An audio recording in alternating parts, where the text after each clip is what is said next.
자, 반갑습니다. 자, 생명과학원 1주차 예습 강의가 이제 시작이 될 텐데, 평소대로라면 저번 주 거 복습하고 예습 강의가 올라오는데 오늘은 저번 주가 없죠? 0주차 때 뭐 수업 안 했으니까 1주차가 예습 강의만 있을 겁니다. 그리고 이제 앞으로는 평소 수업하는 것처럼 좀 이렇게 말 편하게 할 거니까 너무 불편해하지 말고, 좀 무리하다고 생각하지 말고 좀 들어줬으면 좋겠네. 자, 보자. 자, 이제 생명과학 1을 시작할 텐데, 1단원은 생각보다 쉬워. 그래가지고 진도도 빨리 나갈 거고 빨리빨리 칠 거야. 그래도 좀 정확하게 갈 건데, 자, 보자. 생물의 특성. 이제 1단원은 생물의 특성인데, 생물의 특성으로 총 6가지가 나와. 근데 그 중에서 4가지는 개체 유지. 그러니까 정리를 해줄게. 우리가 생물의 특성, 우리 생물은 어떤 특성이 있을까? 에 대해서 6가지 특성에 대해서 말을 해. 근데 그 중에서 4가지는 개체 유지, 그러니까 살아가기 위해서 어떤 특성을 가지고 있는가. 그 다음에 종족 유지. 종족이라는 게 뭐야? 세대를 이어갈 수 있는 그런 거지. 자, 그래서 개체 유지의 특성, 생물은 어떤 특성이 있냐. 일단 첫 번째, 우리 생물들은 세포로 구성이 되어 있다. 그 다음에 물질 대사를 한다. 우리 통합과학에서 물질 대사에 대해서 좀 배웠어. 어떤 거에 대해서 배웠어? 동화랑 이화에 대해서 배웠지? 그래서 작은 분자 가지고 큰 분자를 만드는 게 동화고, 큰 분자를 작은 분자로 쪼개는 게 이화라고 해서 에너지의 그 그래프까지 했던 기억이 날 거야. 자, 그 다음 물질 대사에 또 뭐도 있었어? 우리 통합과학 때 추억을 떠올려 보자. 일단 에너지 출입이 반드시 있고, 그 다음에 효소라는 것이 물질 대사 그 동화 이화 과정에 관여를 하지. 이 2가지 특성 알아둬야 되고, 자, 그 다음 3번째, 자극에 대한 반응. 그 다음에 항상성인데, 선생님 왜 여기서 항상성을 앞으로 아래로 안 빼고 같이 해요? 구분하기가 조금 애매해. 그러니까 자극의 반응과 항상성은 어떻게 보면 한 묶음이에요. 그래서 문제에서도 이런 현상이 생물의 특성 중 어느 것이냐 물어보면 자극에 대한 반응과 항상성이요, 이렇게 선지가 있을 거야. 그러니까 이 둘은 뭐 물론 구분은 어느 정도 되지만 문제에서는 같이 있을 거다. 그래서 같이 묶어 놓은 거고. 자, 그 다음에 개체 유지 마지막에 이제 발생과 생장이야. 발생과 생장이다. 선생님, 얘도 왜 발생하고 따로 생장하면 되는데 왜 발생과 생장이라고 해서 하나씩 묶어졌어요? 라고 물어보는 친구들이 있을 텐데, 예를 들어서 개구리 그 알에서 그 개구리의 그 개체가 그 올챙이부터 해서 이제 개체가 되는 것까지가 이제 발생이고, 이젠 개구리가 된 후에 자라는 게 생장인데, 누가 이러지 않잖아. 누가 개구리가 이제 알부터 해서 이제 올챙이가 해서 개구리가 됐어. 근데 어느 순간 딱 1초가 지나니까 넌 이제부터는 발생이 아니라 생장이야, 이렇게 하지 않을 거 아니야. 그러니까 발생과 생장을 명확하게 무자르듯이 나누는 게 거의 불가능하다 이거지. 그래서 같이 묶어놨다. 오케이?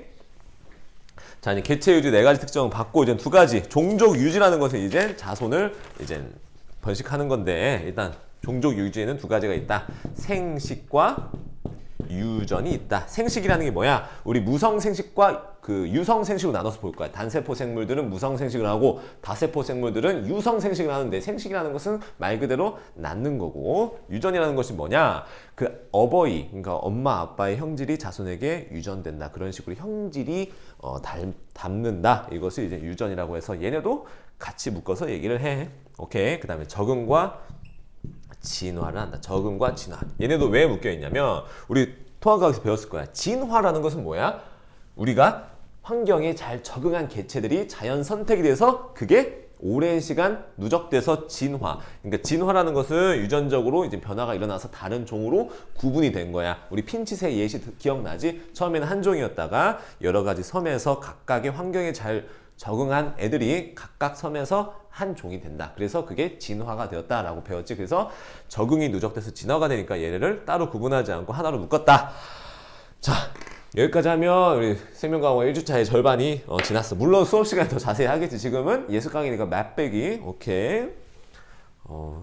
말투가 방금 좀 약간 극혐이었는데. 자, 그 다음 바이러스의 특징에 대해서 보자. 지우개를 새로 사는데 잘 안 지워지네. 다이소 거는 이제 안 사는 걸로. 자, 그 다음 보자. 이제 바이러스. 무슨 러스? 바이러스다. 자, 바이러스에 대해서 많이 들어보긴 했을 거야. 무슨 독감 바이러스, 무슨 바이러스 했을 텐데, 그거에 대해서 자세히 보자. 바이러스라는 것은 단백질 껍질 플러스 핵산으로 이루어진 놈이야. 그 다음에 핵산에는 DNA, or RNA인데 선생님 왜 5월이라고 했나요? 하나밖에 가지고 있지 못해. 그래서 DNA 바이러스가 있고 RNA 바이러스가 있어. 오케이. 자, 이제 바이러스 하면 문제에서 많이 나오는 것이 바이러스는 생물도 무생물도 아니야. 이게 뭔 말이냐면 생물적 특성도 가지고 비생물적 특성도 다 가져. 그래가지고 생물이라고 하기에는 비생물 같기도 하고 비생물이라고 하기에는 또 생물 특성도 있으니까 얘를 좀 애매하다 이렇게 표현을 해서 생물 특성과 비생물 특성을 따로따로 정리를 해줘야 돼. 그래서 얘를 뭐랑 또 비교하는 문제도 많이 나오냐, 뭐 세균이랑도 비교하는 문제들이 뭐 표딱지 해가지고 문제로 많이 나오는 편이지. 그래서 이제 바이러스 관련해서는 담배 모자이크 병이라는 병이 있대. 식물에 있는 병인데 얘를 연구하다가 바이러스를 발견했다. 그래서 그 실험의 과정들을 보여주고 그 과정 속에서 바이러스의 특징이 무엇이냐 이런 문제들이 문제로 단골 소재로 나오지. 자, 여기까지 하면 이젠 소단원이 넘어가. 여기까지 하면 이제 소단원 하나를 끝낸 거고 그 다음 소단원이 과학적 탐구 방법에 대한 단원인데 과학적 탐구 방법으로 두 가지를 배워. 귀납적 방법과 연역적 방법을 배우는데 자, 첫 번째가 이제 귀납적 탐구 방법과 이제 연역적 탐구 방법이 있어. 얘들아, 우리 수학에서 귀납적이라는 게 무슨 말이야? 경험을 통해서 규칙을 발견해서 문제를 푸는 방법을 이제 귀납적 문제풀이라고 그러지. 예를 들어서 복소수를 1002승 하라고 하면 다 할래? 아니지? 복소수 이제 i 제곱, i 3승, i 4승, i 5승 해보면서 뭘 찾아? 규칙을 찾아서 뭐해? 일반화를 시켜가지고 문제를 푸잖아. 이런 식으로 귀납적이란 말은 경험을 통해서 뭘 발견한다? 규칙을 발견해서 걔를 뭐한다? 원리를 도출해낸다. 이게 귀납적 탐구 방법이야. 예를 들어서 까마귀는 검다. 그러면 어떤 까마귀도 검고 얘도 검고 얘도 검고 얘도 검고 얘도 검으니까 까마귀라는 것은 검구나 하는 게 이제 귀납적 방법인데 이걸 통해서 발견해낸 게 뭐 진화설, 그 다음에 세포설, 그 다음에 DNA 구조 발견, 그 다음에 뭐 그런 것들이 있는데 근데 여기서는 주의할 점이 있어요. 얘네들은 100% 귀납적 방법만 사용한 것은 아니다라고. 여기서는 뭐 과학자들의 직관도 이용한 거고 그 다음에 뭐 연역적 방법도 부분적으로 이용을 했다. 이렇게 알아두면 될 것 같아요. 나는 과학자인데 눈으로 본 것만 하겠니? 오케이. 자, 연역적 탐구 방법이 이제 중요하지. 얘의 특징은 이제 가설을 설정한다는 점이야. 뭘 설정한다? 가설을 설정한다. 자, 보자. 일단 얘네도 관찰을 일단 해야 돼. 왜냐면 관찰을 해야 일단 문제의식을 느끼지 않을까? 이걸 실험해야겠다 하는 것을 일단 관찰을 해야 될 거 아니야. 자, 이제 관찰을 통해서 이제 문제의식을 하겠지. 그 다음에 가설을 설정한다. 예를 들면 어떤 약이 어디 효능이 있다. 그 다음에 어떤 성분이 뭐 어떤 역할을 한다. 이런 걸 이제 가설을 설정하겠지. 자, 가설만 설정하면 안 되지. 이 가설을 검증할 만한 뭘 해야겠어? 이제 실험이나 이제 탐구를 해야겠지. 그 다음에 이 결과를 이제 분석을 해서 뭘 이뤄낸다? 이제 결론을 낸다. 이제 이 과정인데, 자, 가설 설정하는 것은 쉬워. 뭐 내가 실험하고 싶은 거잖아. 근데 가설이라는 것은 옳을 수도 있고 옳지 않을 수도 있다는 점을 기억해야 되고, 그 다음에 실험 탐구 중에 이제 대조군과 이제 실험군이라는 것이 있어. 봐봐잉. 자, 어떤 것을 실험하고 싶은 게 이제 실험군이겠지. 예를 들면 어떤 약이 어떤 효능이 있냐고 하면 어떤 사람한테 약을 먹여. 그럼 그 사람은 뭐야? 실험군이지. 어떤 특정 약을 먹었으니까. 근데 그 사람만 약을 먹인다고 해가지고 어떤 당뇨병이 치료되는 것을 확실하게 치료에 효능이 있다고 할 수 있을까? 아니지. 뭐가 필요해?